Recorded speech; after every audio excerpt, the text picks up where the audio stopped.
ప్రతిఫలం రచన యార్లగడ్డ సరోజినీదేవి గారు. చదువుతున్నది దేవి. చూడగానే ఒక లైక్ తప్పకుండా చేయండి ఫ్రెండ్స్. ఆ రాత్రి ఎంత ప్రయత్నించినా నిద్ర రాలేదు. సినిమా గుర్తుకొచ్చింది. కథంతా ఎక్కువగా హీరో హీరోయిన్ల మీదే నడిచింది. చల్లని గాలి, గాలితో పాటు పూల వాసన నాసిక రంధ్రాలకు సోకినవి. ఎంతసేపని పక్క మీద దొరలను కిటికీ దగ్గర కుర్చీ వేసు కూర్చున్నాను.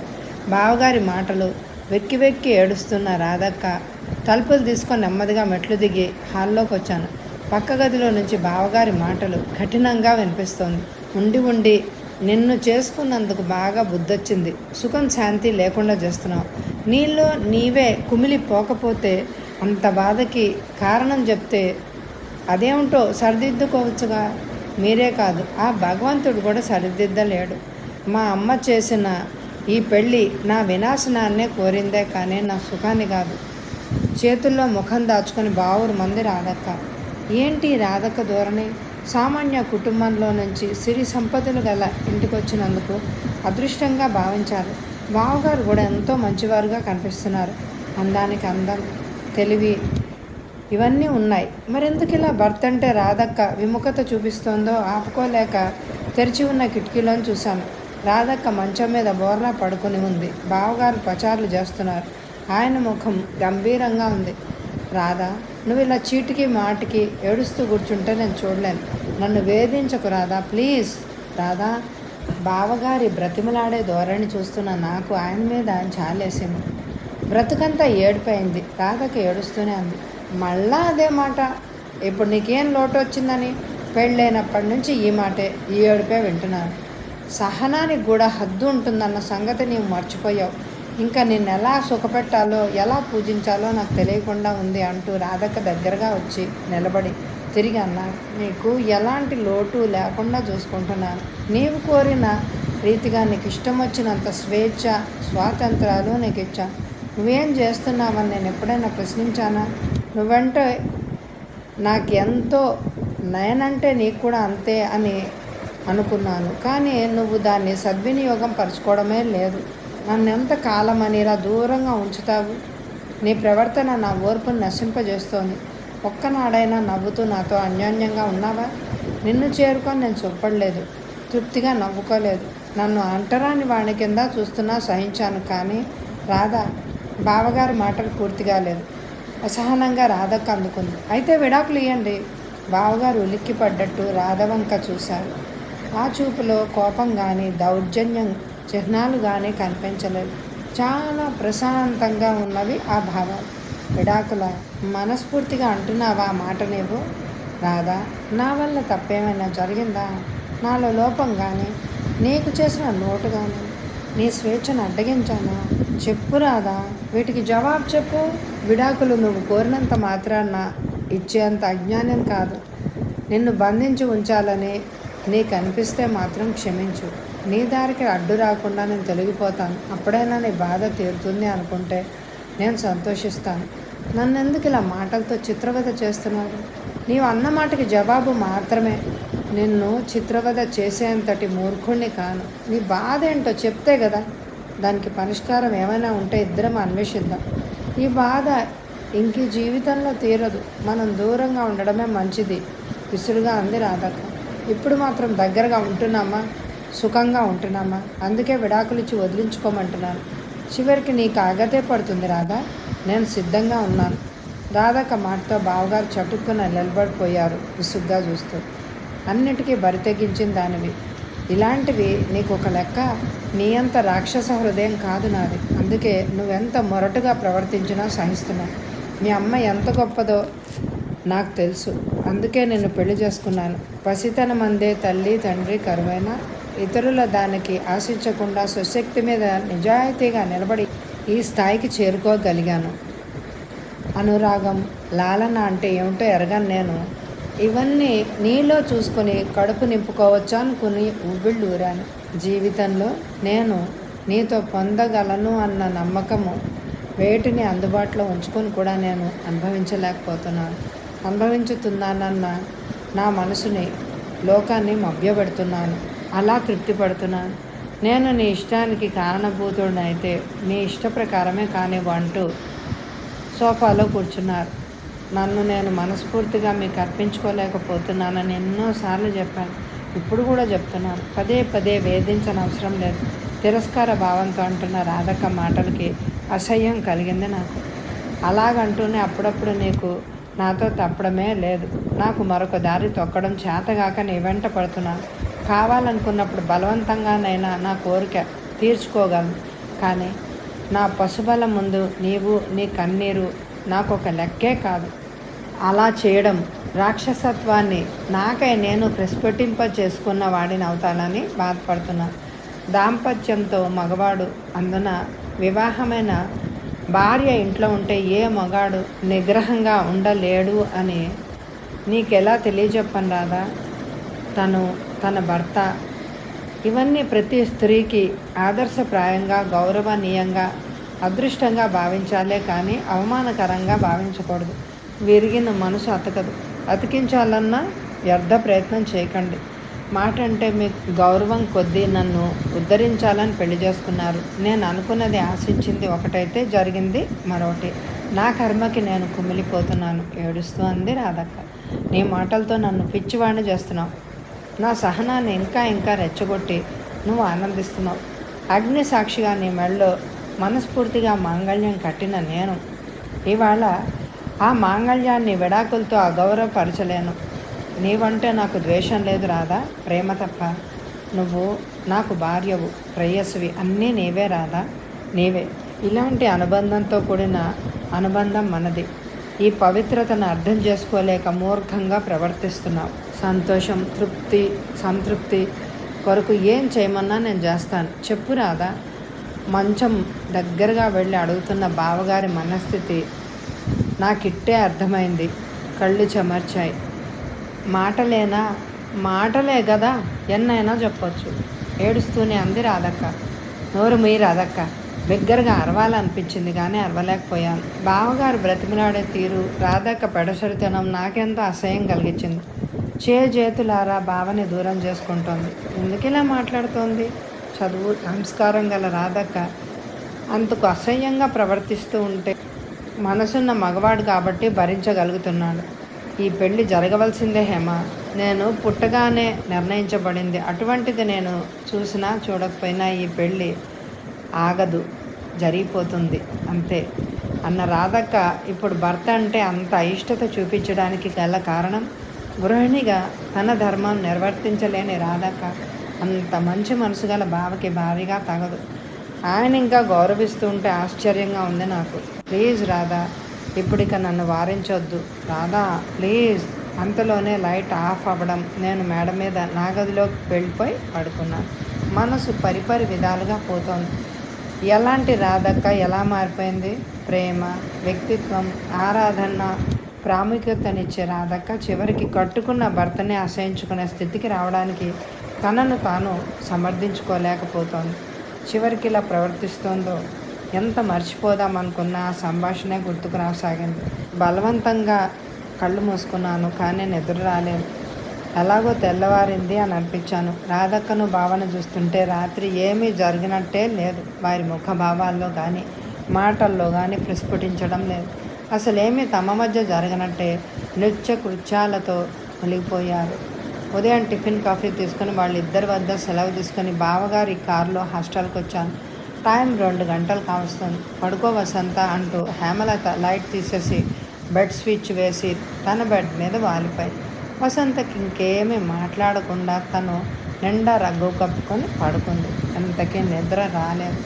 ఆమె మనసంతా హేమలత గురించి ఆలోచిస్తోంది. ఎంత ఆలోచించినా ఆమె మనస్తత్వం ఇది అని నిర్ణయించుకోలేకపోతోంది. పెరిగిన మనసు అతకడం చాలా కష్టం. వెళ్ళండి, మిమ్మల్ని దగ్గరకు తీసుకునే అవకాశం మించిపోయింది. నాకు కావలసిన హృదయపూర్వకమైన ప్రేమ మీ నుంచి కూడా లభించలేదు అన్న హేమలత మాటలు పదే పదే ప్రతిధ్వనించసాగాయి. ఎంత సున్నితమైన హృదయం, ఎంత రాయిగా మారిపోయింది. అంతగా హేమలత మనసు విరిగిపోవడానికి కారణం అంటూ లేకపోతే ఇంత బాధపడదు. క్షమించమని వచ్చిన వ్యక్తిని దరి చేర్చుకోగల హృదయం ఉంది. కానీ క్షమించడానికి కూడా అర్హత లేని వ్యక్తిగా కనిపిస్తున్నాడు శ్రీనివాస్. కొంతమంది పైకి కఠినంగా కనిపించిన ఆంతర్యం అతి సున్నితంగా ఉంటుంది. ఎవరికీ అర్థం కారు ఇలాంటి వారు. మనసులో పెను తుఫానులు రేగుతున్నా పైకి నిండు కుండలాగా ఉంటారు. హేమలత లాంటి వాళ్ళే. ఉదయం వసంత నిద్ర నుంచి మేల్కొని బద్ధకంగా ఆవలిస్తూ అటు ఇటు దొర్లుతూ అప్రయత్నంగా హేమ బెడ్ వైపు చూసింది. బెడ్ ఖాళీ. అప్పటికే తన పనులన్నీ ముగించుకొని డ్రాయర్ ముందు కూర్చొని రాసుకుంటున్న హేమలతను చూసి వసంత, వాట్, టైం ఎంత అయిందబ్బా? 8:30యా? చాలా late. I'm so sorry Hema అంటూ లేచి గబగబా టవల్ తీసుకొని బాత్రూంలోకి తొందరగా వెళ్ళిపోయింది వసంత. వసంత తిరిగి వచ్చేసరికి హేమలత లేదక్కడ. బ్రేక్ఫాస్ట్ ముగించుకొని రీడింగ్ రూమ్లోకి వెళ్ళింది. అక్కడ హేమలత కనిపించలేదు. విజిటింగ్ రూమ్స్లోనూ లేదు. టైం కావడం వల్ల వసంత క్లాస్కి వెళ్ళిపోయింది. తిరిగి 4 గంటల హాస్టల్ రూమ్కి రాబోతుంటే లాన్లో కూర్చొని దీర్ఘంగా ఆలోచిస్తున్న హేమలతను చూసి చప్పున దగ్గరికి వెళ్ళిన వసంత హేమ ముఖ భావాలను చూసి చొరవగా పలకరించలేకపోయింది. గుడ్ ఈవినింగ్ మిస్ వసంత అంది హేమలత స్నేహపూర్వకంగా. ఈవినింగ్. ఏమిటి ఇవాళ బిజీగా ఉన్నట్టున్నావు? అబ్బే అదేం లేదు, పనుండి అలా బయటికి వెళ్ళాను. చాలా ముగ్భావంగా ఉన్న హేమని ఇంకేమీ అనే అవకాశం వసంతకి లేకపోయింది. అప్పుడే కాదు, ఆ రాత్రి డైనింగ్ హాల్లోనూ స్టడీ రూమ్లోనూ పడుకున్నప్పుడు కూడా ఇద్దరి మధ్య ఎలాంటి విషయాలు ప్రస్తావనకు రాలేదు. ఎవరు మానాన వాళ్ళు నిశ్శబ్దంగా ఉన్నారు. తానే అడగాలని వసంత చేసిన ప్రయత్నాలు హేమ మౌనం. వసంత పమ్ము చేసింది. ఉదయం లేచి కూడా మామూలుగా లేచే ప్రయత్నాన్ని ఎవరి పనులు వారు చూసుకున్నారు. బ్రేక్ఫాస్ట్ తర్వాత దినపత్రిక చూసే అలవాటు హేమకి. అలాంటిది 9 గంటలైనా హేమలత తన గదిలోంచి బయటకే రాలేదు. హాస్టల్లో ఉన్న అమ్మాయిలంతా రీడింగ్ రూమ్లో ఉన్నారు. వారి చేతిలో దినపత్రిక ఉంది. ఎంతో ఆశ్చర్యకరమైన విషయం గురించి చర్చించుకున్నట్లున్నాయి వారి ముఖ భావాలు. ఏంటి అని వెళ్ళి పేపర్ చూసిన వసంత నిశ్చేష్టురాలైంది. విచిత్ర ఉదంతం అన్న పతాక శీర్షిక కింద ప్రకటితమైన వార్తను పదే చదవసాగింది. చెల్లెలి వద్ద దొంగతనం చేసినందుకు ఆమె అన్నగారికి 6 నెలలు ఖైదు లేదా 1000 రూపాయల జరిమానా విధించబడింది. ఆ చెల్లెలే జరిమానా డబ్బు కట్టి అన్నగారిని వేడ్పించింది.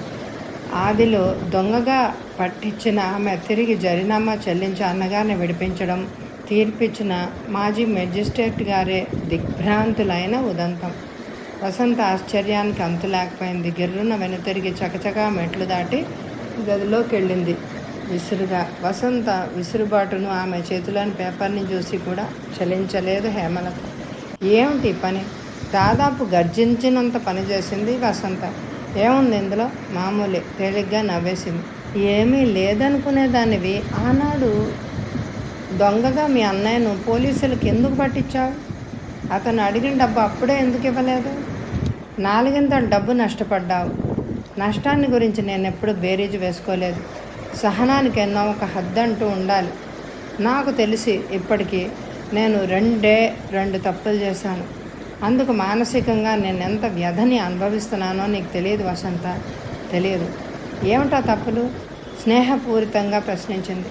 పూర్వాపరాలు ఆలోచించకుండా వ్యక్తిగత విలువలను ఆకళింపు చేసుకోలేక అంతస్తుకి తగ్గకపోయినా అభిప్రాయాలు సమన్వయం కాకపోవడంతో శ్రీనివాస్ని గాఢంగా ప్రేమించడానికి వ్యక్తిగత విలువలను చంపుకున్నందుకు మిగిలిన పరాజయం. అన్నగారని తెలిసి కూడా చెడును అసహించుకునే నేను దొంగగా పోలీసులకి అప్పగించడం, ఈ 2 తప్పులు నన్ను మానసికంగా కృంగదీస్తున్నాయి. మాటలతో చేష్టలతో నన్ను, నా శీలాన్ని శంకించిన అన్నయ్యను జీవితంలో క్షమించరాదు అని అనుకున్నాను. అమ్మ నాన్నగార్లకి నేను పంపుతున్న డబ్బుని తానే తీసుకొని వాళ్ళ ముష్టి బ్రతుక్కి కారకుడు అయ్యాడు. కారాగారంలోనైనా చేసిన పాపానికి పశ్చాత్తాప పడతాడు అని అనుకున్నాను. ఇలాంటి శిక్షలు స్వల్పం. శిక్షలతో మనస్తత్వాలు మార్చలేము. స్వతసిద్ధంగా ఇలాంటి వాళ్లను భగవంతుడే మారుస్తాడు అని అనిపించి జరినామా చెల్లించి అన్నయ్యను విడిపించావు. నువ్వు ఇలా చేసి ఈ విధంగా నీ మనస్తాపాన్ని తీర్చుకున్నావు. సిగ్గుతో అవమానంతో అలాంటి చీడ పురుగులని కుమిలిపోవడం కంటే వేరే శిక్ష ఏముంది? ఈ విషయంలో నీవు తొందరపడ్డావా అని అనిపిస్తోంది హేమ. జీవితంలో తనకే తాను వంచబడినందుకు ఆ తప్పొప్పులను ఇతరులపై రుద్ది కసి తీర్చుకోవడం యోగ్యమైన పని కాదు. క్షమాభిక్షను ఆర్జించే వారిని క్షమించడం పొరపాటు ఎన్నటికీ కాదు. చాలా ఆలోచించి అన్నయ్యను విడుదల చేయించాను. అయితే క్షమించమని ప్రాధేయపడిన శ్రీనివాస్ని ఎందుకు క్షమించలేకపోయావు? హేమ, నీ వ్యక్తిగత విషయాల గురించి ప్రశ్నిస్తున్నాను అని మరోలా భావించకు. శ్రీనివాస్ విషయంలో నీ విశాల హృదయం ఏమైంది? క్షమించడానికి అర్హుడు మీ అన్నయ్య అయిన వాడు శ్రీనివాస్ ఎందుకు కాలేపోయాడు? అర్హుడు అవునో కాదో నా మనసుకే తెలుసు.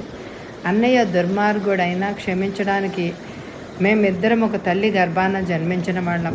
శ్రీనివాస్ని క్షమించలేను. జీవితంలోనే కాదు, ఏ ఆడపిల్ల అతన్ని క్షమించలేదు వసంత, క్షమించలేదు. నువ్వే కాదు, నువ్వే నాకు కావాలి. వరకట్నం అంటే అసహించుకునే వాడిలో నేను ఎన్నో వాడిని అవుతానో నాకు తెలీదు.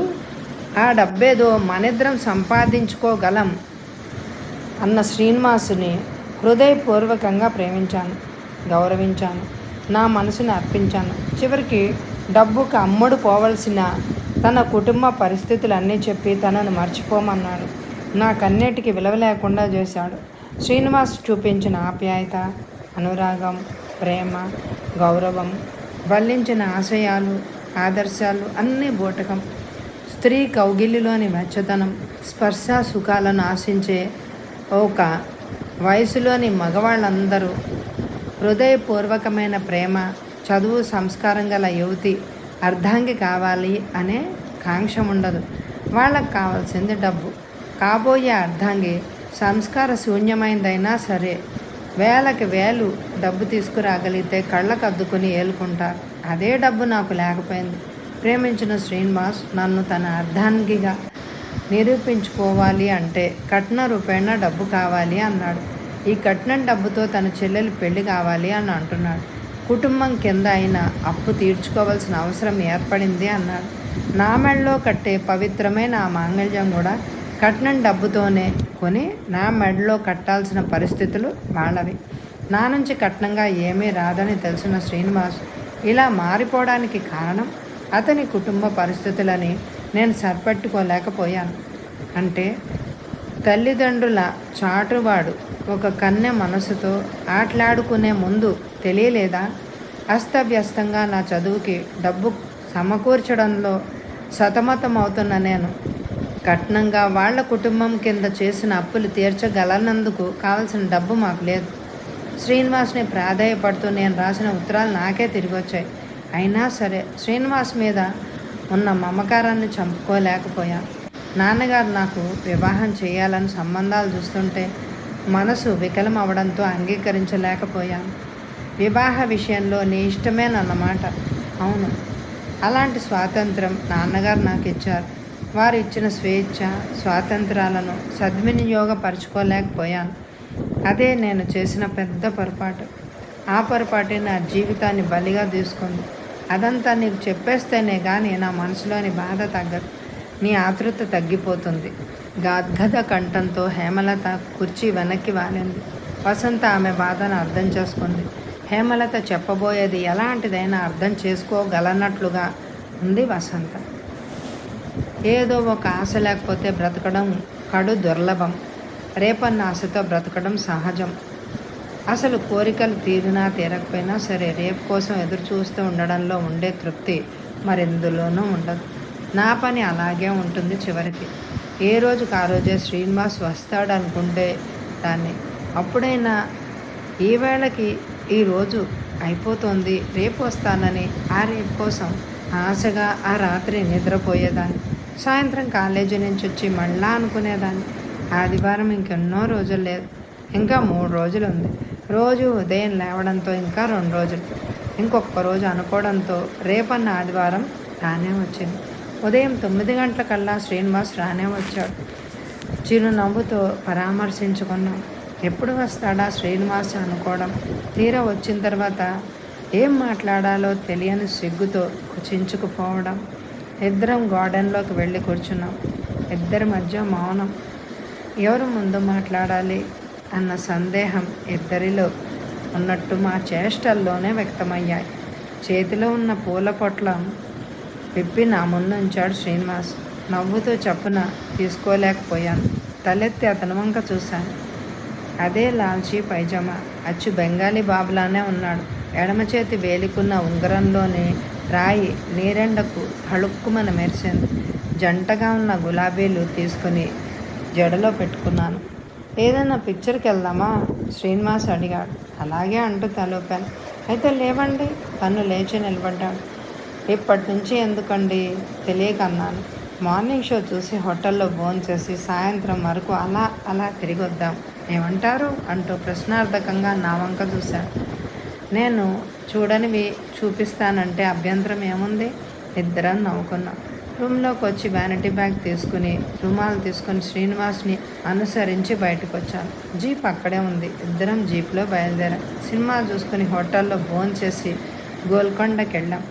రామ్దాస్ బందికానా, ఫిరంగులు, శిథిలమైన అంతఃపుర రాణి మందిరాలు ఇవన్నీ చూసేందుకు మెట్లు ఎగడం దిగడంతో నా కాళ్ళు నొప్పితో అలసిపోయాను. ఇంకొక అడుగు వేయలేని నిశ్శబ్దం ఆవరించింది. శ్రీనివాస్ తొందరగా కిందకి దిగి వాటర్ బాటిల్ 2 యాపిల్స్ జీప్లోంచి తీసుకొచ్చి నా ముందు ఉంచాడు. బాగా అలసిపోయినట్టున్నారు. ఈ యాపిల్ తిని మంచినీళ్ళు తాగండే అంటూ యాపిల్ని ముక్కలు చేసి నా చేతిలో ఉంచాడు. గ్లాసుడు మంచినీళ్ళు గడగడా తాగేశాను. మనం ఈ మెట్లు దాటడానికే ఇంత అలసిపోయారు. మీరు జీవితంలో ముఖ్యమైన మరికొన్ని మెట్లను ఇంకెలా ఎక్కగలరు అంటూ నవ్వాడు శ్రీనివాస్. ఎగుడు దిగుడుగా ఉంటే ఎలాగండో, ఎంతైనా ఆడవాళ్ళు అనిపించారు. మాకు అలా కాదే. మీరు మగవారు ఏమైనా చేయగలరు. మీకు మాకు వంతేమిటండి? సమాన హక్కులు కావాలంటారుగా. అనడం వరకే కానీ ఇచ్చింది ఎక్కడ? మగవాడి బుద్ధి పోనిచ్చారు కాదు. అలాంటివన్నీ ఆడవాళ్ళని చూసి నేర్చుకున్నాం అంటూ నవ్వాడు. శక్తి లేనప్పుడు మమ్మల్ని చూసి నేర్చుకోక ఏం చేస్తారు? ఎదురు దెబ్బ తీయడంలో మీ ఆడవాళ్లకున్న మాకెక్కడుందిలేండి. ఇద్దరం జీప్ దగ్గరకు వచ్చాం. అప్పటికే చాలామంది తిరుగుముఖం పడుతున్నారు. జీప్ కదిలిన తర్వాత సీటుకి చేరగేల పడి కళ్ళు మూసుకున్నారు. ఆ స్పీడ్లో కారుని ఒక షాప్ ముందు ఆపాడు. అరగంటలో తిరిగి వచ్చిన శ్రీనివాస్ ప్యాకెట్ని తన పక్కగా పెట్టుకుని జీప్ స్టార్ట్ చేశాడు. 8గా వస్తోంది టైం. హాస్టల్ చేరుకున్న తర్వాత శ్రీనివాస్ తను కొన్న ప్యాకెట్ చేతికిచ్చాడు. ఈ రాత్రికి ఉంటే ఉదయం కలుస్తానే. 9ంటికి అంతా రాకపోతే వెళ్ళిపోయాను అని అనుకోండి. అలాగే నీరసంగా అన్నాను.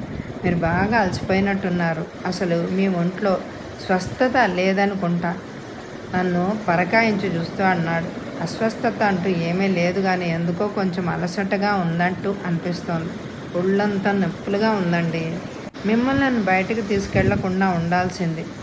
ఈ తిరుగుడు వల్ల కొంత నలిగినట్లున్నారు. ఇప్పుడు వెళ్ళి టాబ్లెట్ వేసుకొని పడుకోండి. కనీసైనా నా జవాబైనా వినకుండా జీప్లో వెళ్ళిపోయాడు శ్రీనివాస్. 15-20 నిమిషాల్లో తిరిగి వస్తానని తెలిసి కూడా అతని కోసం ఎదురు చూస్తూ నిలబడే ఓపిక లేకపోయింది. తలంతా దిమ్ముగా, కళ్ళు తిరిగిపోతున్నాయి. రూమ్కి ఎలాగైనా చేరిపోవాలని 2 అడుగులు వేశాను. నిస్సత్తుగా అడుగులు పడడంతో నిలదొక్కుకోలేకపోయాను. నేను నడుస్తున్నానో పరిగెత్తుకు వస్తున్నానో నాకే తెలియదు. శరీరంలోని శక్తి అంతా ఎవరో బలవంతంగా పిండుకున్నట్లుగా ఉన్నది.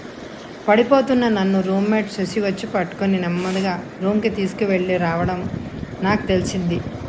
కళ్ళు విప్పి చూసేసరికి నేనున్నది హాస్టల్లోనని గ్రహించాను. గడిచిన స్మృతులన్నీ ఒక్కొక్కటే కళ్ళ ముందు కదలాడుతున్నాయి. ఆదివారం అంతా శ్రీనివాస్తో తాను కలిసి తిరగడం, సాయంత్రం హాస్టల్లోకి రావడం. ఇప్పుడు ఏమైందని? నేను హాస్టల్లో ఎందుకున్నాను? ఈ మందులేమిటి? లేచి కూర్చోబోయాను. కానీ బలవంతంగా ఒక పురుష హస్తం నన్ను లేవకుండా అదిమి పెట్టాయి. వెనక్కి తిరిగి చూసే ధైర్యం లేకపోయింది. మీరలా లేవకూడదు. చాలా విశ్రాంతి అవసరం. శ్రీనివాస్ కంఠం విన్న నేను ఆశ్చర్యపోయాను. నాకంతా అయోమయంగా ఉంది. ఏమైంది? నాకేమైంది? శ్రీనివాస్ చెప్పండి. మీకేం కాలేదు. మీరు ఎక్కువగా మాట్లాడకూడదు. స్వస్థత చిక్కిన తర్వాత మీకేం జరిగింది చెప్తాను. ముందు మీరు పడుకోవాలి. బలవంతంగా నన్ను పడుకోబెట్టి దుప్పటి కప్పాడు. అంతలో నా రూమ్మేట్స్ రావడంతో శ్రీనివాస్ బయటికి వెళ్ళిపోయాడు. అమ్మయ్య, ఇప్పటికైనా కళ్ళు విప్పి మమ్మల్ని చూస్తున్నందుకు చాలా సంతోషం. స్పృహ తప్పి పడిపోతే భయపడ్డాం. స్టూల్ మీద కూర్చుంటూ అంది శశి. నాకేమైందో నాకే తెలియదు శశి అన్నాను. ఎందుకోనో నువ్వు స్పృహ తప్పి పడిపోవడంతో నీ ఫ్రెండ్ శ్రీనివాస్ కంగారు పడిపోయారు. ఆయన తీసుకొచ్చి హాస్పిటల్లో జాయిన్ చేశారు. ఈ 4 రోజులు నీ దగ్గర స్నేహితులే ఉన్నారు. 4 రోజులు నేను హాస్పిటల్లో స్పృహలో లేనా? అవును. ఈ వాతావరణం నీకు సరిపోలేదు, అందుకే ఇలా అయింది. ఏది ఏమైనా నువ్వు కోలుకున్నావు. నేనేం మాట్లాడలేకపోయాను. శ్రీనివాస్ నాకు చేసిన సహాయానికి మనసులోనే కృతజ్ఞతలు వ్యక్తం చేసుకున్నాను. ఆ సమయానికి శ్రీనివాస్ లేనట్టయితే ఈ విధంగా నన్ను ఆదుకుని కంటికి రెప్పలా కాపాడగలిగే వాళ్ళు ఎవరూ ఉండేవారు కాదు. శశి వాళ్ళు సెలవు తీసుకుని వెళ్ళిపోయారు. వాళ్ళటు వెళ్ళగానే శ్రీనివాస్ లోపలికి వచ్చాడు. దిండు ఆసరాగా చేసుకుని కొంచెం లేచి కూర్చోగలిగాను. ఎంతో గండం గడిచింది హేమ. ఆప్యాయంగా నా చేతిని తన చేతిలోకి తీసుకొని నిమురుతూ అన్నాడు శ్రీనివాస్. మీ రుణం ఈ జన్మకి తీర్చుకోలేనండి, శుద్ధమైన కంఠంతో అన్నారు. ఇంత మాత్రానికైనా కృతజ్ఞతలు? అవన్నీ తర్వాత, ముందు మీరు విశ్రాంతి తీసుకోవాలి. నన్ను మరీ అంత జాగ్రత్తగా కాపాడవలసినంత పేషెంట్ని కాదులేండి. ప్రస్తుతం మీరు విశ్రాంతి తీసుకోవాల్సి వచ్చేట్టుంది. మీరు షేవ్ చేసుకుని బట్టలు మార్చుకొని ఎన్ని రోజులైందో మీకు తెలుసా? పర్వాలేదులేండి, నేను మూర్తి రూమ్కి వెళ్ళి స్నానం చేసి బట్టలు మార్చుకొని వస్తాను. నేను వచ్చే వరకు మీరు నిద్రలోనే ఉండాలి. అలాగే, ప్రామిస్. ఏంటండి మరీ నన్ను చిన్నపిల్లలా భావిస్తున్నారు? ఆ రోజు మీరు పెయింట్ అయి పడిపోయినప్పటి సంగతి మీకు తెలిసి ఉంటే నా బాధ మీకు అర్థమై ఉండేది. వస్తానే మరి అంటూ క్లాస్ తీసుకుని బయటకు వెళ్ళిపోయాడు. స్నేహంలో ఇంతటి ఆప్యాయత, ఆదరణ ఉంటుందని అనుకోని నాకు ఇది అపూర్వమైన సంఘటనగా, జీవితంలో మరపురాని మహత్తరమైన అధ్యాయంగా అనిపించింది. ఆ క్షణంలో కొన్ని అనుకోని సంఘటనలు ఎదురైతే ఎంతో బాధ అనిపిస్తుంది. ఆ సంఘటనే కొంచెం ముందుగా తెలిస్తే అది ఎడబాటు కలిగించేదైనా అంత బాధ అనిపించేదే కాదు. రాధక్కయ్య గారి ఇంట్లో అడుగు పెట్టగానే సర్ది ఒక పక్కన పెట్టిన హోల్డరు, సూట్ కేసులను చూసి ఆశ్చర్యపోయాను. ఏంటి, ఎక్కడికి అని అడుగుదామంటే ఎవ్వరూ లేరక్కడ. రాధక్క కోసం గదిలో అడుగు పెట్టబోయి గుమ్మం యువతలే ఆగిపోయాను. ప్రయాణానికి అన్ని ఏర్పాట్లు చేసుకున్న తర్వాత రాను అనడం ఏమిటి రాదా? నా కోసం అనుకున్నావా? వారం రోజుల నుంచి వేధించుకొని తిన్నావు. అన్నీ సిద్ధం చేసి బయలుదేరబోయే ముందు వద్దంటం ఏమిటి? ఇల్లు, వాకిలి, ఖర్చు, వీటి సంగతి ముందు తెలియలేదా? విసుగ్గా బావగారికి అంటాం. ఈ ప్రయాణంలో కూడా నాకు మనశ్శాంతి లభిస్తుందన్న నమ్మకం నాకు లేదు. అందుకే ఇప్పుడు సర్దుకుంటున్నాను. రాధక్క జవాబు. మనశ్శాంతి అంటూ నా ప్రాణం దూడేస్తున్నావు. అంత మనశ్శాంతి లేనిదానివి పెళ్ళెందుకు చేసుకున్నావు? బ్రతికుండగా నేను ప్రాణాలు తీయడానిక? ఆ మనశ్శాంతి ఏదో తీరిన తర్వాతే పెళ్లి చేసుకోలేకపోయావా? బావగారి కంఠంలో కోపం, అసహనం కొట్టొచ్చినట్టుగా అనిపించాయి. అవును, మీ ప్రాణాలు తీయడానికే పెళ్లి చేసుకున్నాను. నాకెక్కడా వరుడు దొరక్క మనశ్శాంతి తీరక ముందే మిమ్మల్ని పెళ్ళాడాను. అనండి, ఇంకా అనండి. రాధక్క కంఠం రుద్ధమైంది. అదేమంటే ఏడుపు. చిచ్చి, మీ ఆడవాళ్ళ నైజమే అంతా. నువ్వు ఒక్కదానివే వెళ్ళు. చూడదలుచుకున్న ప్రదేశాలన్నీ చూడు. కావాల్సినంత డబ్బు పట్టుకెళ్ళు. ఆ మనశ్శాంతి ఎక్కడుందో ఏమిటో తెచ్చుకో వెతికి. నేను ఒక్కదాన్నే వెళ్ళను. మీరు రాందే ఎక్కడికి వెళ్ళను. నిజంగా డబ్బుకు ఆశపడేదాన్నైతే నా జీవితం మరోలా ఉండేది. నేను చేసిన తెలివి తక్కువ పనికి చివరికి ఈ విధంగా బాధపడవలసి వచ్చింది. బాధపడేది నువ్వు కాదు, నేను రాదా? నిలకడలేని మనసుతో నాకు పిచ్చెక్కిపోతోంది. తొందరగా తెములు, టైం అయి వస్తోంది. బావగారు హాల్లోకి వచ్చేస్తారేమోనని తొందరగా పక్క గదిలోకి వెళ్ళి కూర్చున్నాను పేపర్ చూస్తూ. బావగారు ఎంతో విసురుగా వచ్చిన వారల్లా నన్ను చూసి ఆగిపోయారు. ఏంటి ఆశ్చర్యంగా చదువుతున్నారు అని అడిగారు. చదవడం కాదు, చూస్తున్నాను. హఠాత్తుగా ఈ ప్రయాణం ఏమిటా అని. ఏం చేయను హేమ, గంటకో రకంగా మాట్లాడే మీ అక్కతో వేగలేక చచ్చిపోతున్నాను అనుకో. ఇలాంటి బాధ పగవాడికైనా వద్దు. సోఫాలో కూర్చుంటూ బాధగా అన్నారు. అలా అనకండి బావగారు. ఎంత చెడ్డ పరిసరాలనైనా మార్చడానికి ప్రయత్నించారు. ఎంత చెడ్డ మనుషులనైనా క్రమ పద్ధతిలో మన వైపు మార్చుకోగలగాలి. అప్పుడే మన లౌకిక బాధ్యతను సక్రమంగా నిర్వర్తించడం అవుతుంది. ఆ శక్తి నాలో అడంటుకుపోయింది హేమ. అలాగని నిరుత్సాహపడి మనసు పాడు చేసుకోకండి. స్వతహాగా రాధకు ఎంతో మంచిది. ఎందువలనో రాధకు మనసు గాయపడింది. ఆ గాయం మానేందుకు మరికొంత కాలం పట్టచ్చు. మీరు ప్రయత్నిస్తే చాలా తొందరగా మారిపోతుంది. ఈ ఎపిసోడ్కి ఎక్కువ లైకులు ఇవ్వండి. మరి వచ్చే ఎపిసోడ్లో రాధ మనసు ఎందుకు అలా అయింది, శ్రీనివాస్ చేసిన ద్రోహం ఏంటి, ఇవన్నీ తెలియాలంటే మరి వచ్చే ఎపిసోడ్లో కలుసుకుందామా? మరి ఎక్కువ లైకులు ఇస్తారు కదూ. మీ అమూల్యమైన అభిప్రాయాన్ని కామెంట్ ద్వారా తెలియచేయండి. Thank you very much my dear friends.